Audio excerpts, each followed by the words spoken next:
أعوذ بالله من الشيطان الرجيم بسم الله الرحمن الرحيم فكلوا مما ذكر اسم الله عليه إن كنتم بآياته مؤمنين صدق الله مولانا العظيم.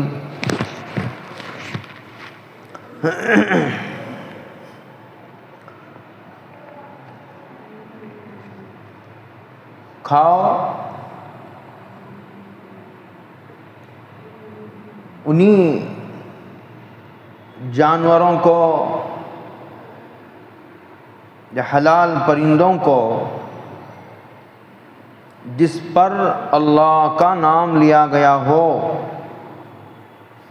ان کنتم بآیاتہ مؤمنین، اگر تم اللہ کے احکامات پر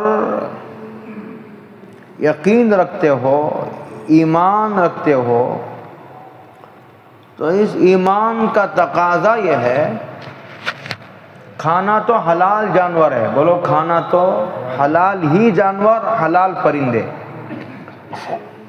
تیتر ہو، بٹیر ہو، کبوتر ہو، جو بھی حلال ہیں پرندے، جو جانور حلال ہیں، کھانا تو حلال ہی جانور ہے،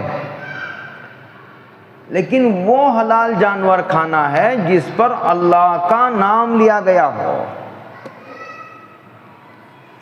اگر ایک آدمی نے جانور تو حلال ہے لیکن ذبح کرتے وقت اللہ کا نام نہیں لیا تو وہ مردار کے حکم میں ہے. بولو کس کے حکم میں ہے؟ اگر بھول گیا تو جائز ہے. جیسے روزے میں آدمی بھول کر کھانا کھا لیتا ہے تو بھول کر کھانا کھانے سے روزہ نہیں ٹوٹتا، بھول کر پانی پی لینے سے روزہ نہیں ٹوٹتا.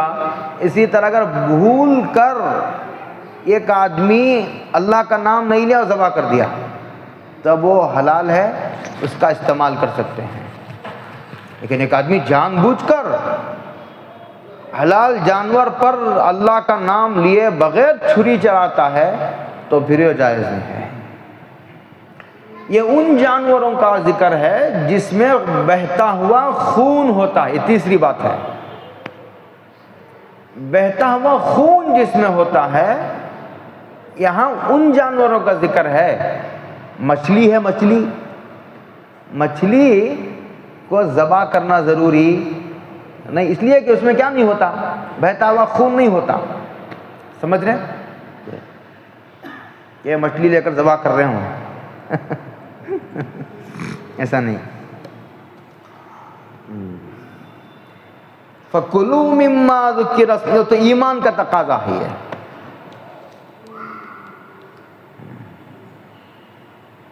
حرام کھانا ایمان کے تقاضے سے ٹکرانے والی چیز ہے. حرام جانور، حرام پرندے، معلوم کر لیجئے علماء سے حرام کیا حلال کیا، کتابیں ہیں. اور کئی سارے جانوروں کو تو آپ بھی جانتے ہیں ماشاءاللہ. اور جس پر اللہ کا نام نہ لیا گیا ہو ایسے جانور کو کھانا یہ ایمان سے ٹکرانے والی بات ہے.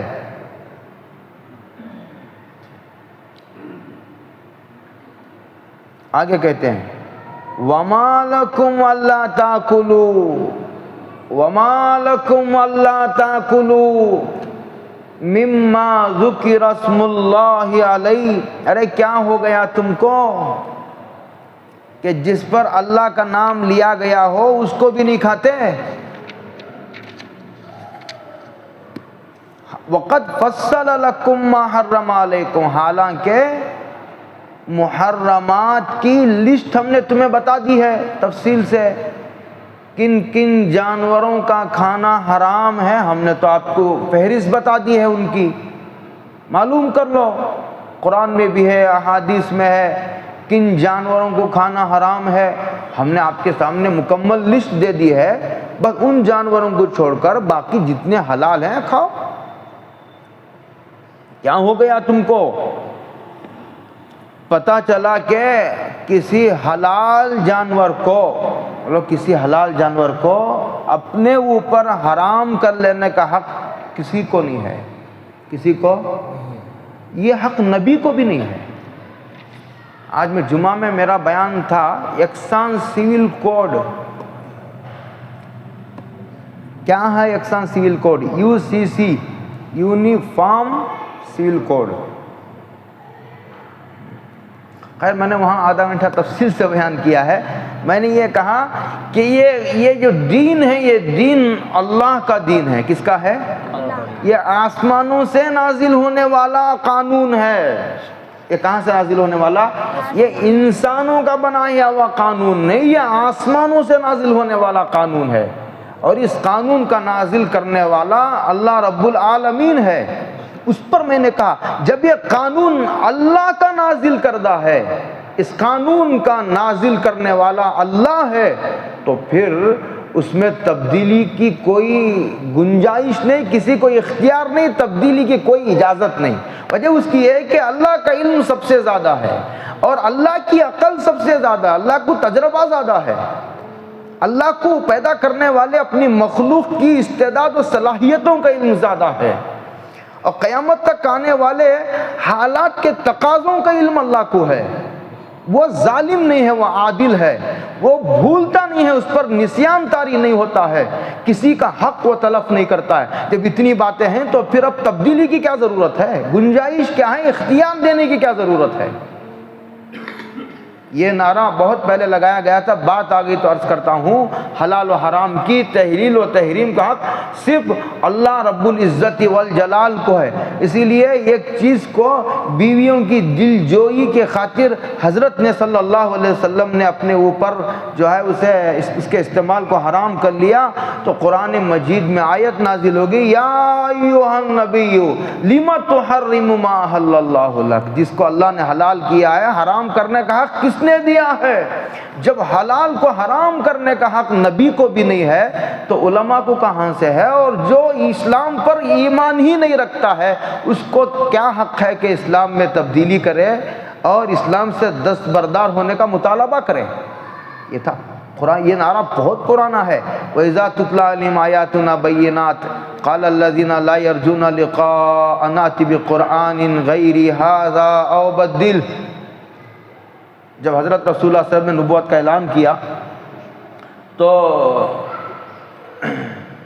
شرک کی برائی بیان کی، توحید کی دعوت دی، تو مشرکین مکہ نے کہا، کفار نے کہا، ارے یہ قرآن، اس میں ہمارے معبودوں کی برائی ہے، شرک کی برائی ہے، توحید کی دعوت ہے، یہ دوسرا قرآن لے آؤ۔ کیا کہا؟ ایتی بقرآن غیر ھذا، دوسرا قرآن لے آؤ تب ہم مانیں گے۔ یہ مطالبہ تھا، یا نہیں تو کم سے کم یہ کرو کہ اس میں جو بتوں کی برائی ہے، شرک کی برائی ہے، ان آیتوں کو نکال دو، او بدل۔ یہ مطالبہ یہاں کے لوگوں نے بھی کیا تھا، وہی نعرہ، وہی خیالات، وہی نظر، وہی سوچ، وہی فکر، وہی نظریات، وہی دل، تشابہت قلوبہم، ملتے جلتے دل ہیں، ملتی جلتی سوچ ہے، زیادہ کوئی فرق نہیں ہے۔ انہوں نے آج بھی 24 آیتوں کو قرآن سے نکال دو، یہ مطالبہ کیا تھا۔ وہاں خالد سے عبداللہ صاحب نے بہت تفصیل سے اس کا رد لکھا ہے۔ خیر موقع نہیں، میں یہ کہہ رہا تھا صرف کہ حلال کو حرام کرنے کا حق کس نے دیا ہے تم کو؟ جو چیزیں حلال ہے، حلال، یہ الگ بات ہے۔ بعض لوگ گائے کا گوشت ہی نہیں کھاتے بھائی، اگر ڈاکٹروں نے منع کیا ہے تو مت کھاؤ، علاج کے طور پر اگر نہیں کھاتے، ٹیمپروری طور پر، تو مت کھاؤ، لیکن عملاً کسی حلال گوشت کو اپنے اوپر حرام کر لینا تو یہ قسم کی اسلام میں مداخلت ہے، یہ اللہ کے منصب میں مداخلت اور انوال ہونا ہے، اس کا حق کسی کو نہیں ہے۔ لہٰذا بہت سارے لوگ گائے کا گوشت نہیں کھاتے، کیوں نہیں کھاتے؟ نہیں کھاتے، ان کو کھانا چاہیے۔ خاص طور سے ہندوستان میں حضرت تھانوی نے لکھا، مولانا تھانوی رحمۃ اللہ علیہ نے یہ لکھا ہے کہ ہندوستان میں گائے کافروں کا معبود ہے، اسی لیے کھا کر عملی طور پر اس کی نفی کرنی چاہیے کہ ہمارا معبود نہیں ہے۔ سمجھ میں آ رہی بات میری؟ بہت نازک مسئلہ، بہت دور تک گیا ہے یہ. وَمَا لَكُمْ أَلَّا تَأْكُلُوا مِمَّا ذُكِرَ اسْمُ اللَّهِ عَلَيْهِ، جن پر اللہ کا نام لیا گیا ہے اس کو کیوں نہیں کھاتے؟ وَقَدْ فَصَّلَ لَكُمْ مَا حَرَّمَ عَلَيْكُمْ، اور حالانکہ حرام کردہ چیزوں کی فہرست ہم نے تمہیں دی ہے، اور فہرست ہمیشہ محرمات کی ہی ہوتی ہے. ہاں ساری چیزیں حلال، حرام کیا ہیں فہرست اس کی ہوتی ہے. حلال چیزوں کی فہرست نہیں بتائی جاتی، فہرست حرام چیزوں کی بتائی جائے. جو کچھ دنیا میں سب حلال ہے یہ حرام ہے، بس جو حرام ہے اس کی فہرست ہوتی ہے. حلال چیزوں کی فہرست نہیں تیار کی جاتی، وہ تو بے شمار ہے، دنیا میں جتنی چیزیں ساری حلال ہیں. آگے کہتے ہیں ایک اور مسئلہ بیان کرتے ہیں، الا ما اضطررتم الیہ، حرام حرام ہے، بولو حرام حرام ہے. ہاں اگر حلال ہی نہ ملے، حلال ہی نہ ملے اور حرام نہ کھانے کی صورت میں شدید خطرہ لاحق ہونے کا اندیشہ ہو، شدید خطرہ. ایک آدمی ایسی جگہ پھنس گیا کہ اب وہاں گوشت کے علاوہ کچھ نہیں ہے کھانے کو، اور جو گوشت ہے وہ حرام ہے، تو ضرورت پر، بولو ضرورت پر، بقدر ضرورت کھانے کی علماء نے اجازت دی ہے. فمن اضطر غیر باغ ولا عاد، ضرورت پر کھانا، بقدر ضرورت کھانا. ضرورت ہے 100 گرام کی، کھا رہا ہے 2 kg. اور اسی سے علماء نے وہ مسئلہ بھی نکالا ہے، اگر کوئی کسی دوائی کی، ایسی دوائی کی ضرورت ہے، بیماری ایسی بیماری ہے جس بیماری کے علاج کے لیے حرام کسی اجزاء کے ملائے بغیر اس کا علاج ممکن نہ ہو، ماہرین اور اس کے اسپیشلسٹ ایکسپرٹ کی رائے کے مطابق، تو بعض ائمہ کے رائے کے مطابق ایسی دواؤں کا استعمال کرنا ضرورت پر جائز ہے، بشرطے کہ مسلمان ماہرین اس کی اجازت دیں. اس سے وہ مسئلہ نکلتا ہے الا ما اضطررتم الیہ. تو پھر حرام کا استعمال بھی ضرورت پر، بقدر ضرورت. ضرورت کہتے ہیں جس کے بغیر کام ہی نہ چلے. آگے کہتے ہیں اللہ وَإِنَّ كَثِيرًا، وَإِنَّ، بہت اہم مسئلہ کہتے ہیں اللہ یہاں بیان کرتے ہیں، وَإِنَّ كَثِيرًا لَيُضِلُّونَ بِأَهْوَائِهِمْ بِغَيْرِ عِلْمٍ إِنَّ رَبَّكَ هُوَ أَعْلَمُ بِالْمُعْتَدِينَ. کہتے ہیں کہ وہ بہت سارے لوگ، ایک خلق کثیر، خلق خدا کی ایک بہت بڑی تعداد ایسی ہے جو اپنے خواہشات میں پھنس کر جہالت کی بنیاد پر لوگوں کو گمراہ کرتے رہتے ہیں. کیا کرتے رہتے ہیں؟ ہاں، وساوس میں مبتلا کرتے رہتے ہیں. ان کا کام ہی ہے، شیطان کے چیلے ہیں. وہ کیا؟ ان کا اشکال یہ تھا کہ ارے دیکھو، جو جانور ذبح کیے بغیر خود مر جائے وہ جائز ہے یا ناجائز ہے؟ بولو ناجائز ہے.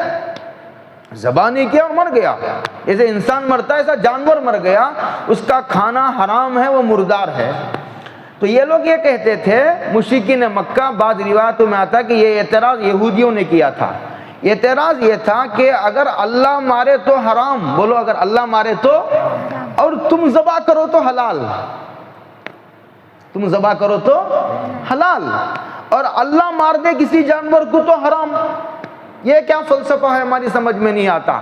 یہ مشرکین نے اور یہودیوں نے اعتراض کیا تھا. قرآن نے اس کا اس میں جواب دیا اور یہ کہا ارے یہ احکامات کی مصلحتوں کو نہ جاننے کا نتیجہ ہے. احکامات کی مصلحتوں کو نہ جاننے کا نتیجہ ہے. ارے سمجھنے کی کوشش کرو، جن جانوروں میں بہتا ہوا خون ہوتا ہے نا، جب تک ذبح کے ذریعے وہ خون باہر نہیں آئے گا روحانی اعتبار سے بھی نقصان پہنچائے گا. ڈاکٹروں کا کہنا ہے کہ اگر وہ کھا لے تو بڑی بڑی بیماریوں کے لاحق ہونے کے خطرے ہیں، اندیشے. خون اندر رہ گیا، وہ خون باہر نہیں نکلا، اور خون کے باہر نکلنے کے لیے ذبح کرنا ضروری ہے. یہ ہے مصلحت ذبح کرنے کا جو حکم دیا گیا. اور جو بغیر ذبح کے خود مر جائے، خون اندر رہ گیا، وہ زہر بن جاتا ہے. خون جب گوشت کے اندر سرایت کر جاتا ہے تو وہ خون، بولو، زہر بن جاتا ہے. کیا بن جاتا ہے؟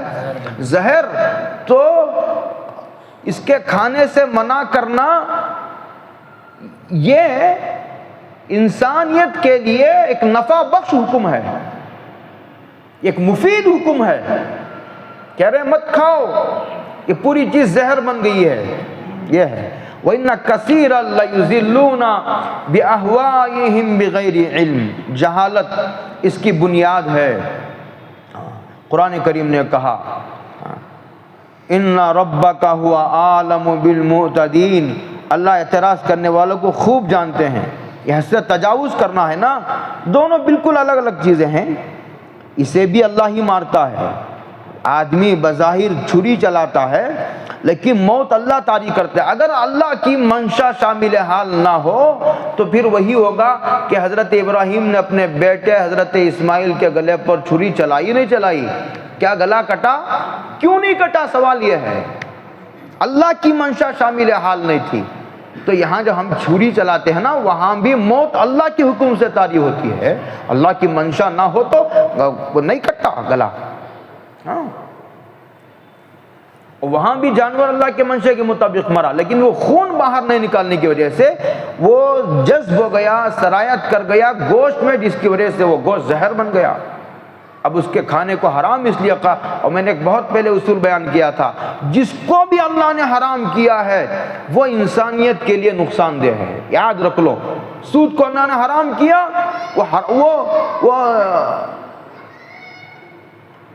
وہ انسان کے لیے ایک نفع بخش حکم ہے. جوے کو اللہ نے حرام کیا، شراب کو اللہ نے حرام کیا، زنا کو اللہ نے حرام کیا، غیبت کو اللہ نے حرام کیا، چوری کو اللہ نے حرام کیا، کسی کا مال ہڑپ لینے کو اللہ نے حرام قرار دیے. سارے ایسے احکامات ہیں جس میں نفع ہی نفع ہے، نفع ہی نفع ہے. اور جس کو بھی اللہ نے جس کے کرنے کا حکم دیا ہے وہ روح کی ضرورت ہے. وہ کس کی ضرورت ہے؟ وہ روح کی ضرورت ہے. وہ ایک تربیت کا ایک ربانی نظام ہے، تربیت کا ایک آسمان سے چلایا ہوا نظام ہے. ایسا نہیں ہو سکتا کہ اللہ نے جس کو حرام کیا ہو اس میں نفع ہو، اور جس کو حلال کیا ہو، اور جس کو اللہ نے جس کے کرنے کا حکم دیا ہو اور اس میں نفع نہ ہو. ایسا ممکن ہی نہیں ہے. بولا ایسا ممکن ہی. نماز پڑھنے کا حکم دیا ہو اور اس میں نقصان ہو، ایسا نہیں ہے. روزہ رکھنے کا حکم دیا ہو اور اس میں نفع نہ ہو، ایسا ممکن نہیں ہے. حج کرنے کا حکم دیا اور اس میں نفع نہ ہو، ایسا ممکن نہیں. زکوٰۃ دینے کا حکم دیا، بظاہر پیسہ جیب سے نکل رہا ہے، حج میں 4-5 لاکھ روپے خرچ ہو جاتے ہیں، بظاہر ایسا معلوم ہوتا ہے کہ گھر چھوڑ کر، وطن چھوڑ کر، رشتہ داروں کو چھوڑ کر، کاروبار کو تالا لگا کر آدمی 4-5 لاکھ روپے لے کر اتنے دور ایک ملک سے دوسرے ملک کو جا رہا ہے. ایسا معلوم ہوتا ہے کہ نقصان ہو رہا ہے. نقصان نہیں ہے، سراسر نفع ہے. یہ ایک اصول یاد رکھنا چاہیے ہمیشہ کے لیے. آگے اللہ کہتے ہیں وَذَرُوا ظَاهِرَ الْإِثْمِ وَبَاطِنَهُ. اللہ کہتے ہیں کہ دیکھو ظاہری گناہوں کو بھی چھوڑو، ظاہری گناہوں کو بھی چھوڑو. یعنی مردار مت کھاؤ. اس کا سیاہ ماقبل سے یہ جوڑ ہے. مردار، بولو مردار مت کھاؤ. اور یہ جو کافر لوگ تمہارے دلوں میں وسوسہ ڈال رہے ہیں نا، اللہ مارے تو حرام اور انسان ذبح کرے تو حلال، یہ کہہ کر تمہارے دلوں میں جو وسوسہ ڈال رہے ہیں نا، یہ وسوسہ بھی دل میں نہ رکھو. یہ وسوسہ نظر تو نہیں آتا لیکن اسے اللہ جانتے ہیں. اللہ اکبر، کیا عجیب بات اللہ نے کہی. وَذَرُوا ظَاهِرَ الْإِثْمِ وَبَاطِنَهُ. باقی اس کی جو مشہور تفسیر ہے، اب جو میں نے کیا ہے یہ ما قبل کے کا جو مضمون میں نے بیان کیا یہ اس سے اس کا جوڑ ہے. باقی عام تفسیر جو اس کی جاتی یہ ہے کہ ظاہری گناہوں کو جوڑو. آنکھ کا گناہ، کان کا گناہ، زبان کا گناہ، ہاتھ کا، پیر کا، شرمگاہ کا گناہ چھوڑو. یہ ہے گناہ. اور کچھ گناہ باطنی، دماغ کا گناہ. آدمی بیٹھے بیٹھے مسجد میں لڑکیوں کا تصور کر رہا ہے، سوچ رہا ہے، کسی کو نقصان پہنچانے کے پلان بنا رہا ہے، یہ دماغ کا گناہ ہے. حدیث میں ہے، حضرت رسول اللہ صلی اللہ علیہ وسلم نے ارشاد فرمایا ان القلب یزنی و یشتہی. دل بھی زنا کرتا ہے. فَإِنَّهُ آثِمٌ قَلْبُهُ وَلَا تَكْتُمُوا الشَّهَادَةَ. اگر گواہی دینے کی کبھی ضرورت پڑے، کوئی گواہی دینے والا نہ ہو اور گواہی دینا ضروری ہو تو گواہی کو نہ چھپاؤ، گواہی دو، سامنے آؤ. میدان میں آؤ، مورچہ سنبھالو۔ اگر تم نے ضرورت ہونے کے باوجود گواہی نہ دی، وَمَن يَكْتُمْهَا فَإِنَّهُ آثِمٌ قَلْبُهُ، تو اس کا دل گنہگار ہے۔ احکامات در حقیقت علماء بیٹھے ہیں یہاں، وہ دل کی طرف متوجہ ہوتے ہیں۔ بدن تو ایک ظاہری چیز ہے، ورنہ عبادت در حقیقت دل ہی کرتا ہے۔ یہاں سر سے پہلے دل کا سودا شرط ہے یارو، تقی عثمانی صاحب کا شعر یاد آ گیا۔ یہاں تو سر سے پہلے دل کا سودا شرط ہے یارو۔ یہ ظاہری اٹھک بیٹھک بھی بے معنی نہیں ہے، کہیں آپ اس کا دوسرا مطلب لے لو، نہیں، یہ بھی اپنے اندر ایک روحانیت، نورانیت، یہ اٹھک بیٹھک یہ بہت بامعنی ہے۔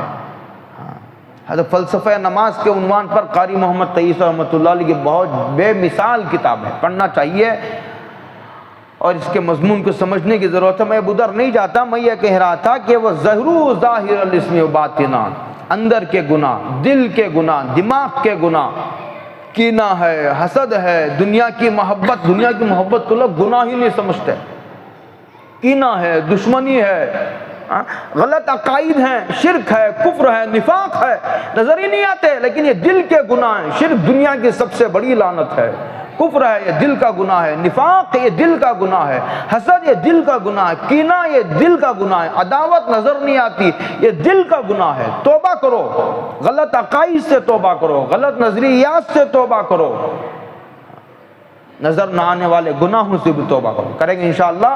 حکم ہے یہ مشورہ نہیں ہے، یہ واجب ہے، یہ فرض ہے۔ جس طرح نماز پڑھنا فرض ہے، اسی طرح ظاہری و باطنی گناہوں کو چھوڑنا یہ فرض ہے، یہ ضرور حکم ہے۔ یہ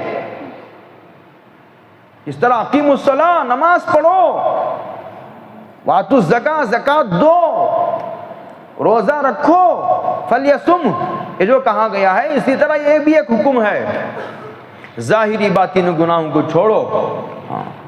آگے کہتے ہیں کہ ان الذین یکسبون الاسم سیجزون بما کانوا یقترفون، بما کانوا یقترفون،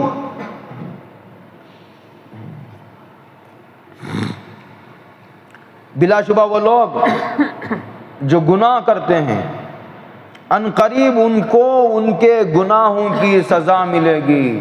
سیجزون، دور نہیں ہے، قیامت قریب ہے۔ بما کانوا یقترفون، ان کے گناہوں کی سزا مل کر رہے گی، اس لیے کہ یہ دارالعمل ہے، یہ دارالجزا نہیں ہے۔ گناہوں کی سزا یہاں دنیا میں ہر گناہ کی سزا ملنا ضروری نہیں ہے، یہاں ہر نیکی کا بدلہ ملنا ضروری نہیں ہے۔ ملتا ہے نیکی کے جو بدلہ مل جاتا ہے وہ ہر نیکی کا بدلہ نہیں، اور نیکی کا پورا بدلہ نہیں، اور جو سزا کبھی گناہوں کی مل جاتی ہے وہ پوری سزا نہیں اور ہر گناہ کی سزا نہیں۔ وَيَعْفُو عَنْ كَثِيرٍ قرآن مجید میں ہے، بے شمار گناہوں کو تو اللہ تعالیٰ ویسے ہی معاف کر دیتے ہیں۔ قرآن مجید نے ایک جگہ عجیب بات کہی، وَلَوْ يُؤَاخِذُ اللَّهُ النَّاسَ بِمَا كَسَبُوا مَا تَرَكَ عَلَىٰ ظَهْرِهَا مِن دَابَّةٍ، جو چھوٹے بڑے گناہ ہوتے ہیں نا، ہر گناہ پر پکڑنے لگ جائے اللہ، قرآن کہتا ہے کہ روئے زمین پر کوئی بشر بچ نہیں سکے گا، سب مر جائیں گے گناہوں کی سزا میں۔ 90% گناہوں کو تو اللہ معافی کر دیتے ہیں، تھوڑا بہت پکڑ کر ہلاتے ہیں تاکہ فرعونیت نہ پیدا ہو،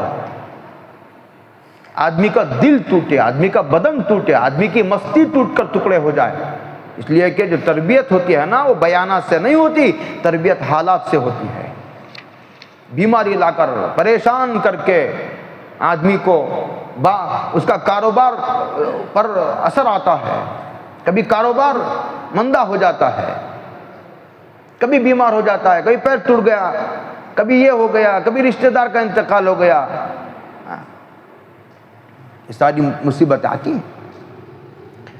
وَلَا تَأْكُلُوا مِمَّا لَمْ يُذْكَرِ اسْمُ اللَّهِ عَلَيْهِ، جس پر اللہ کا نام نہ لیا گیا ہو اسے نہ کھاؤ۔ وَلَا تَأْكُلُوا، خبردار، وَلَا تَأْكُلُوا، نہ کھاؤ جس پر اللہ کا نام نہ لیا گیا ہو وہ ذبح کیا گیا ہو، خون تو نکل گیا، لیکن صرف خون کے نکل جانے سے جانور حلال نہیں ہوتا، اس میں حلت اللہ کے پاک نام سے آتی ہے۔ اللہ کے نام کے تقدس، بزرگی اور اللہ کے نام کی برکت سے اس میں حلت آتی ہے۔ ہاں بھول جائے تو الگ بات ہے، جان بوجھ کر اگر کوئی آدمی اللہ کا نام چھوڑ دے تو وہ جانور مردار ہو جاتا ہے، ذبح کرنے کے باوجود مردار ہو جاتا ہے۔ آگے کہا، عجیب بات دیکھیے، قرآن بھی عجیب قرآن ہے، وَإِنَّهُ لَفِسْقٌ۔ خالد صاحب نے، سیف اللہ صاحب رحمانی اللہ تعالیٰ جزائے خیر دے، بعض علماء کا جب نام میرے زبان پر آتا ہے میں آپ حضرات کو کہتا ہوں، سچی بات کہتا ہوں، پکی بات یہ ہے کہ بعض ایسے علماء ہمارے ملک میں ہیں کہ ہر 5 وقت نماز کے بعد ان کے لیے دعا کرنا امت پر واجب ہے۔ اگر یہ شرعاً یہ واجب نہ ہو تو یہ انتظاماً ہی صحیح، اتنے بڑے علماء ہمارے ملک میں رہتے ہیں اور یہ اسلام کی سرحدوں کی حفاظت کر رہے ہیں۔ آپ کو اندازہ نہیں ہے کتنے بڑے علماء ہیں، ان کے ہاتھ میں حکومت نہیں ورنہ پوری دنیا کے رہبر بننے کے قابل ہیں۔ ایسے علماء کے لیے ہر نماز کے بعد دعا کرنی چاہیے۔ نام یاد نہ ہو تو مطلق جتنے علماء یہ دین کی سرحدوں کی حفاظت کر رہے ہیں ان کے لیے دعا کرنا ہمارے اوپر ضروری ہے۔ انہوں نے لکھا ہے وَإِنَّهُ لَفِسْقٌ، پر مجھے یاد آیا، دیکھو کہتے ہیں کہ فسق گناہ کو کہتے ہیں، اور گناہ اسی کو کہتے ہیں جو جان بوجھ کر کیا جائے، بالارادہ کیا جائے، باقاعدہ نیت کے ساتھ گناہ کرتا ہے آدمی، تبھی اسے کہتے ہیں فسق۔ تو پتہ چلا کہ جان بوجھ کر چھوڑنا ہی گناہ ہے، بھول کر چھوڑنا گناہ نہیں ہے۔ وہی فسقن کے لفظ حضرت نے استدلال فرمایا ہے، بھائی تو پڑھ کر اچھل پڑا۔ ایک تو یہ ہے کہ آدمی بات پیش کرے اور دلیل نہ دے، اور ایک یہ ہے کہ لفظوں میں دلیل پیش کرے لفظوں سے، یہ بہت بڑی بات ہوتی ہے، یاد رکھیے میری بات کو۔ اسی لیے قرآن مجید کے الفاظ کی حفاظت پر زور دیا گیا ہے، جب تک الفاظ محفوظ ہیں اس کی مراد محفوظ ہے۔ جب تک الفاظ ہمارے سامنے، کوئی مائی کا لال قیامت کی صبح تک اس میں گڑبڑ نہیں کر سکتا۔ آگے کہتے ہیں وَإِنَّ الشَّيَاطِينَ، اور یہ شیاطین وسوسے ڈالتے ہیں اپنے چیلوں کے دلوں میں کہ تاکہ تم سے وہ بحث کرے۔ وہی بحث جو اوپر میں نے ذکر کی ہے کہ ارے اللہ مار دے تو حرام اور انسان ذبح کر دے تو حلال۔ قرآن مجید نے عجیب بات کہی، بہت غور سے سنو، وَإِنْ أَطَعْتُمُوهُمْ، اگر ان سے متاثر ہو کر، اگر ان سے مرعوب ہو کر، اگر تم نے مردار کو، یعنی جس اوپر بات آئی تھی حلال کو حرام کرنا غلط ہے، یہاں بات آ رہی ہے کہ حرام کو حلال سمجھ لینا، کسی سے ڈر کر، متاثر ہو کر، مرعوب ہو کر، کسی کی ذہنی غلامی قبول کرتے ہوئے جو ہے کسی حرام کو حلال سمجھ لو گے تو انکم لمشرکون، تم مشرک ہو جاؤ گے۔ صرف غیر اللہ کی عبادت کرنا ہی شرک نہیں ہے، حرام کو حلال سمجھنا اور حلال کو حرام سمجھنا یہ بھی شرک کا ایک شعبہ ہے۔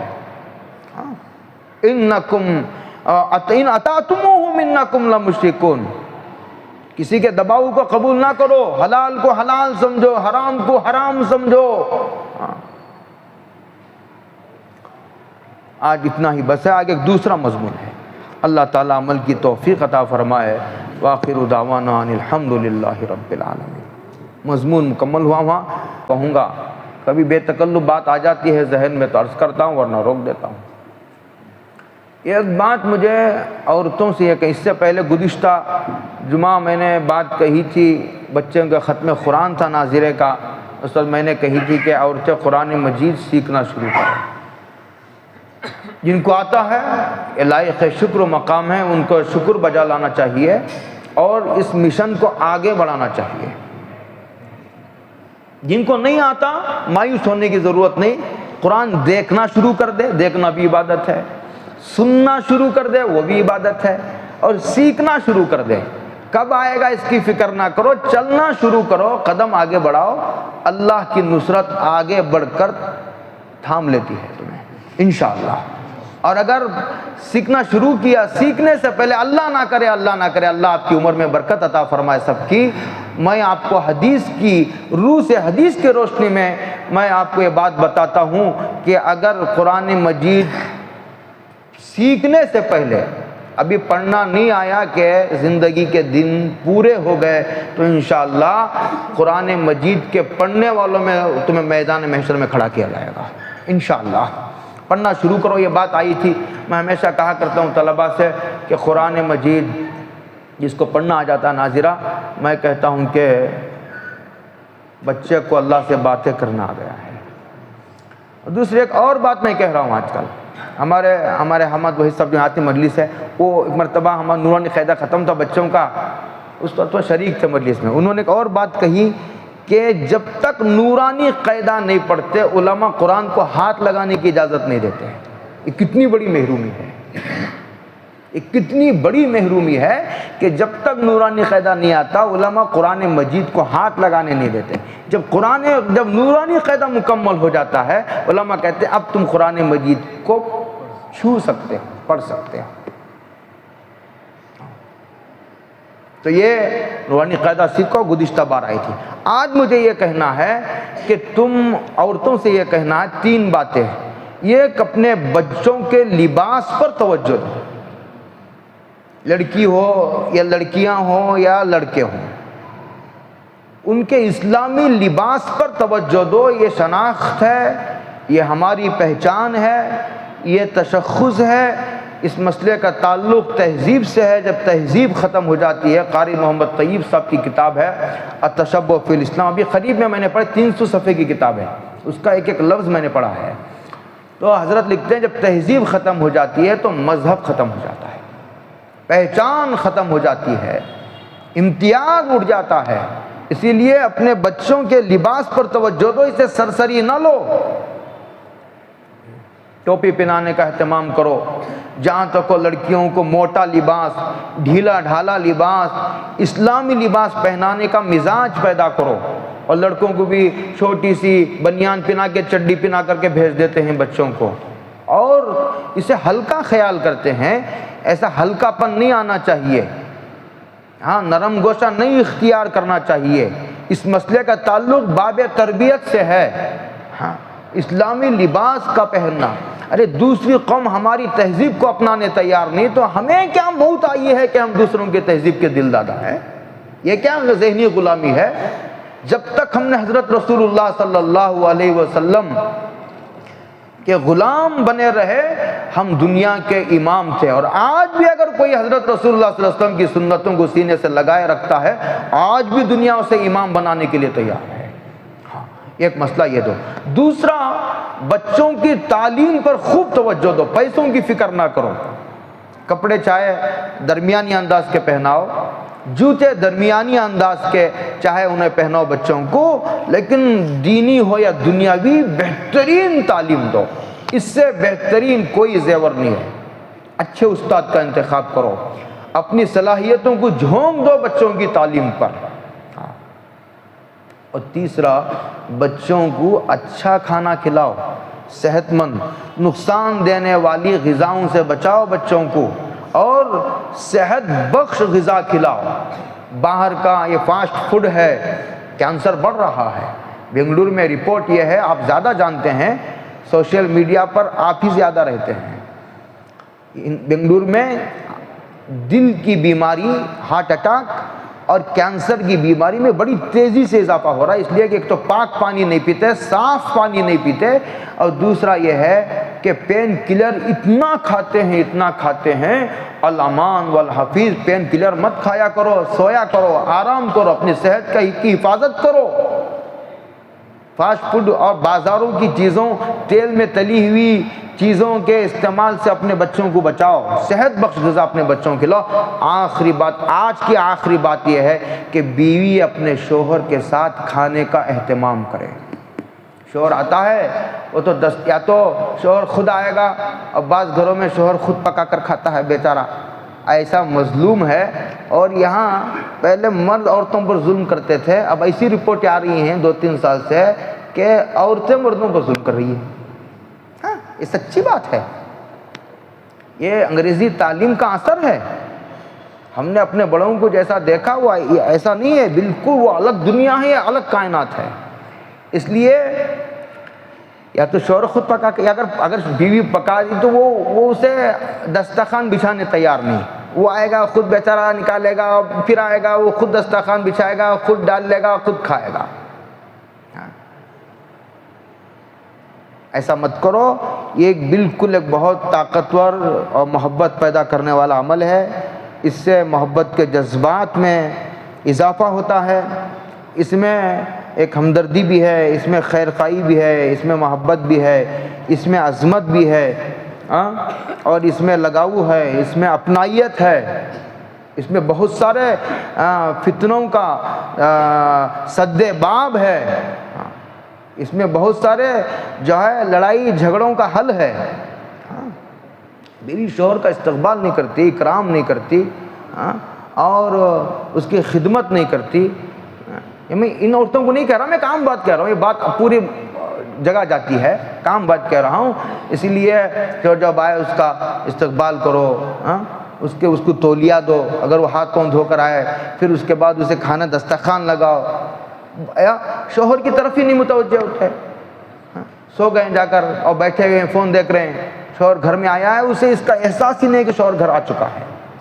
یعنی تو بچوں کی طرف ایسا مشغول ہو جاتے ہیں، شوہر کو ایسا نظر انداز کرتے ہیں جیسے ایک اجنبی کو نظر انداز کیا جاتا ہے۔ میں سمجھتا ہوں اس سے مسائل پیدا ہوں گے، آج نہیں تو کل، کل نہیں تو پرسوں جو ہے تعلقات میں کھٹاس پیدا ہوگی۔ اس لیے جہاں تک ہو سکے آنے کے بعد جو ہے، اگر کوئی عذر ہے، اگر کوئی خاص مسئلہ ہے، خاص قسم کے حالات ہیں تو الگ بات ہے، میں ایک عام حالات کی بات کر رہا ہوں جہاں اس بات کی گنجائش ہو، ضرور اس اصول کو اپنانا چاہیے کہ شوہر کے لیے دسترخوان لگائے، اس کے ساتھ بیٹھ کر کھائے، اور حدیث میں آتا بھی ہے نا کہ مل کر کھاؤ۔ اجتماعی شکل میں کھانا کھانے سے محبت بھی بڑھتی ہے، برکت بھی ہوتی ہے، ہاں محرم نامحرم کا خیال رکھتے ہوئے۔ اللہ تعالیٰ عمل کی توفیق عطا فرمائے۔ وآخر دعوانا الحمد۔ اور حالات بھی معلوم ہوتے ہیں بیٹھ کر کھانے سے، میاں بیوی سے بات کرنے کا موقع ملتا ہے۔ دن بھر باہر تھا شوہر، حالات معلوم ہوں گے، صحت معلوم ہوگی، خیر خیریت معلوم ہوگی۔ ارے باتیں کرنا خود محبت کا ذریعہ ہے۔ جب حضرت موسیٰ نے اللہ سے باتیں کی، بات کرنے کے بعد ہی دیکھنے کا شوق پیدا ہوا۔ باتوں میں وہ اثر ہے۔ اللہ توفیق عطا فرمائے۔ وآخر دعوانا الحمد للہ۔